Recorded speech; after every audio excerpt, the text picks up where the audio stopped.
कहानी की शुरुआत होती है 1931 के पेरिस के शहर में, जहां पर पेपलोन नाम का एक शातिर आदमी रहता था जो किसी भी ताले को खोलने में माहिर था। एक दिन चोरी के बाद उसने हीरे अपने बॉस को दिए तो उसका बॉस पूछने लगा, कहीं तुमने थोड़े बहुत हीरे रख तो नहीं लिए? लेकिन पेपलोन ने साफ इनकार कर दिया। तभी उसके सामने एक बुरी तरीके से जख्मी आदमी आता है और बॉस ने उसको धमकी देकर कहा, अगर मुझसे झूठ बोलेगा ना तो बेटा ऐसा हाल कर दूंगा। ये देखने के बाद पेपलोन थोड़ा घबरा जाता है, लेकिन वो अपने काम के पैसे लेके वापस चला जाता है। वो सीधा अपनी गर्लफ्रेंड नैनिटी से मिलने के लिए आ जाता है और उसको कुछ हीरे तोहफे में दिए जो उसने अपने बॉस से छिपा लिए थे। गद्दारी कर गई ये आदमी। उसी पल एक आदमी ने छिप कर नैनिटी के हाथ में वो नेकलेस देख लिया होता है। फिर उन दोनों ने एक साथ रात गुजारी और नैनिटी ने कहा कि वो इस जुर्म की दुनिया से दूर अपना एक छोटा सा आशियाना बसाना चाहती है। पर अगली सुबह अचानक उनके घर। तो हेलो भाई लोगों, उम्मीद है वीडियो पसंद ही आ रही होगी। और इस मूवी का नाम हमारा पेपलोनी 2017 में आई थी। सबसे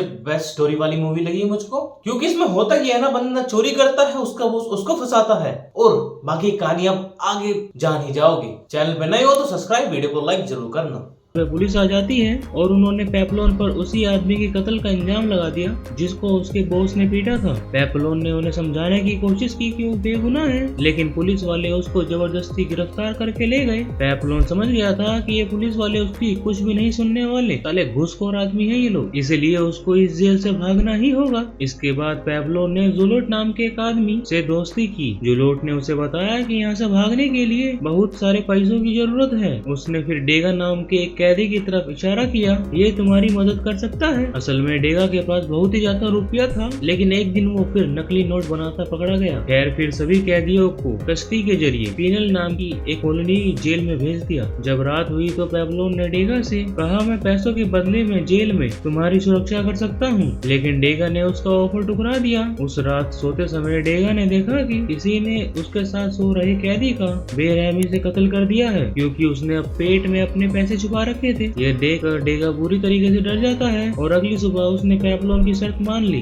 शर्त के मुताबिक पेपलोन डेगा की सुरक्षा जब तक करेगा जब तक वो जेल नहीं पहुंच जाते। असल में डेगा पेपलोन के साथ जेल से भागना नहीं चाहता था, क्योंकि उसको यकीन था कि उसकी पत्नी उसको छुड़ा ही लेगी। खैर सबके सोने के बाद कल रात वाला हत्यारा आज डेगा की जान लेने के लिए आ गया। वो डेगा को मारने ही वाला था कि अचानक पेपलोन ने आकर उसकी जान बचा ली। उसने हत्यारे की जम के धुलाई की, लेकिन जल्द ही ऑफिसर्स को इसकी खबर मिल गई और उन्होंने पेपलोन को कड़ी सजा दी। पर पेपलोन को इस बात की खुशी थी जिसने उसे पैसे देने हैं वो भी जिंदा है। अगली सुबह वो पीनल कॉलोनी जेल पहुंच जाती है, लेकिन तभी अचानक जूलट ने खुद को जानबूझकर जख्मी कर लिया ताकि उसको क्लिनिक में भर्ती कर दिया जाए। असल में वो क्लिनिक से भागने की फिराक में था, क्योंकि वहाँ पर सबसे कम पहरा होता है। फिर पेपलोन और बाकी कैदियों को इस नई जेल में लाया जाता है, जहाँ पर कई खूंखार अपराधियों को रखा गया था। वहाँ का वार्डन भी बेहद ही खतरनाक था और उसने सभी नए कैदियों को बताया कि यहाँ से भागना नामुमकिन है, तो अपने घोड़े मत दौड़ाना और यही तुम्हारी सेहत के लिए सबसे बेस्ट भी रहेगा। अगर किसी ने भागने की कोशिश की तो उसको 2 साल काला पानी की सजा होगी। अगर दूसरी बार भागते हुए पकड़े गए तो 3 साल की सजा और, लेकिन जो तीसरी कोशिश करता पकड़ा गया उसको सजा नहीं मिलेगी, सजाए मौत मिलेगी। यानी कि उनको डेविल्स आइलैंड नाम की एक जेल में भेज दिया जाएगा, जहाँ पर रहकर हर इंसान पागल हो जाता है। और तो और अगर किसी ने कत्ल किया तो सबके सामने उसका सर धड़ से अलग कर दिया जाएगा। इसके बाद सभी कैदियों को पत्थर उठाने का काम दिया जाता है। कुछ दिन बाद पेपलोन की मुलाकात एक कश्ती वाले से हुई। पेपलोन ने उसे कश्ती के बदले ढेर सारा पैसा देने का वादा किया और वो मान भी जाता है। उसने पेपलोन को अगली रात किराने पे मिलने के लिए कहा। तभी अचानक एक खूंखार कैदी को इस प्लान की भनक पड़ जाती है और उसने पैसों के लिए डेगा पर हमला कर दिया, लेकिन इस बार भी पेपलोन ने डेगा की जान बचाकर उस कैदी को धूल चुटा दी। ये सब देखकर डेगा को एहसास हो गया कि पेपलोन के बिना तो यहाँ पर वो एक दिन भी जिंदा नहीं बच पाएगा। अब उसके पास और कोई चारा नहीं था, तो उसने भी पेपलोन के साथ भागने का फैसला किया। फिर अगली सुबह सभी कैदियों को मैदान में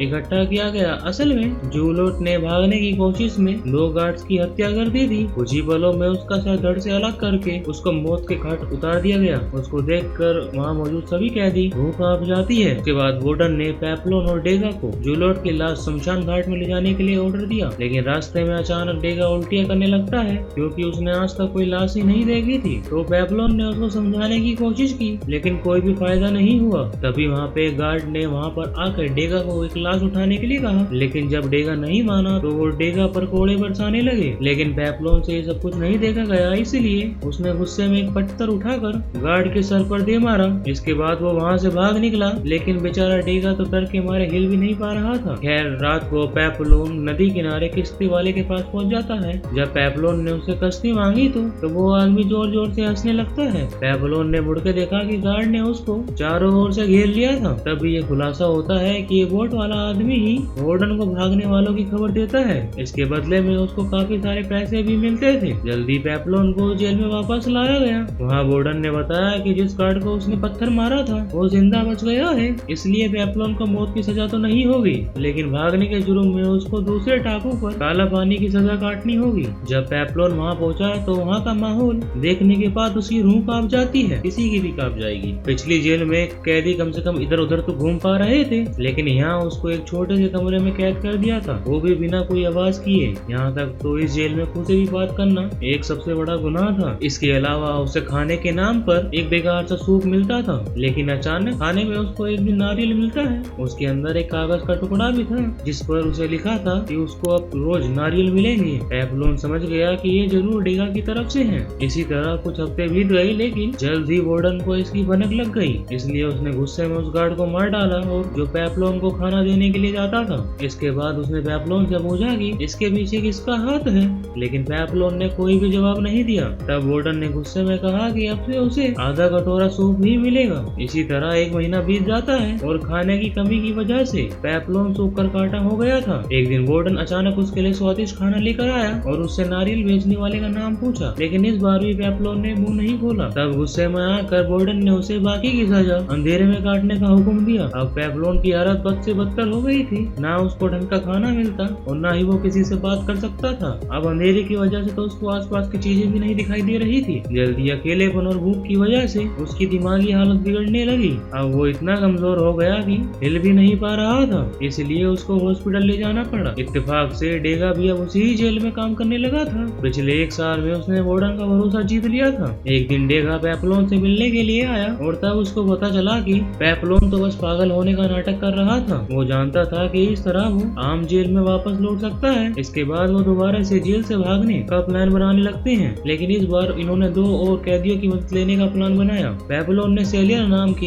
एक कैदी को चुना जो काफी हट्टा कट्टा था और डेगा ने चुना मैचरेट को, जिसको अक्सर सभी परेशान करते थे। अब डेगा ने अपने सारे पैसे सेलियर को दिए, जिससे उसने एक कश्ती खरीदी। जब अगली रात सबको फिल्म दिखाई जा रही थी, तभी उन चारों ने भागने का फैसला किया। हालांकि डेगा को काफी डर लग रहा था, लेकिन पेप्लोन ने उसको समझाया कि यही उनका एक आखिरी मौका है। इसके बाद डेगा प्लान के मुताबिक फिल्म देख रहे ऑफिसर शराब देने पहुंच जाता है। उसने बड़ी चालाकी से शराब के अंदर नशे की गोली मिला दी और फिर मेन दरवाजे की चाबी चुराने के मौके का इंतजार करने लगा। दूसरी ओर पेप्लोन अपने बाकी साथियों के साथ डेगा के आने का इंतजार करने लगा, लेकिन अचानक से जोरदार बारिश होनी चालू हो जाती है। तभी लाइट चली गई और सेलियर ने कहा कि उन्हें अभी भाग जाना चाहिए, लेकिन पेप्लोन अपने दोस्त डेगा के बिना कहीं भी नहीं जाना चाहता था। खुशकिस्मती से डेगा उसी पर चाबी लेकर आ जाता है और फिर अंधेरे का फायदा उठाकर उन चारों ने दरवाजा खोला और तुरंत ही जेल से भाग निकले। लेकिन भागते भागते रास्ता खत्म हो गया और अब नदी किनारे पहुंचने के लिए उन सबको नीचे कूदना था। पेप्लोन, सीजर और मैचरेट तो कूद जाते हैं, लेकिन जैसे ही डेगा कूदने लगा अचानक से लाइट वापस आ जाती है। इससे डेगा घबरा गया और धड़ाम से नीचे जा गिरा। अब वो चल भी नहीं पा रहा था, इसलिए सेलियर ने कहा उनको डेगा को यहीं छोड़ देना चाहिए, लेकिन पेप्लोन अब भी नहीं माना क्योंकि मोटी बकरी थी ये पैसों की।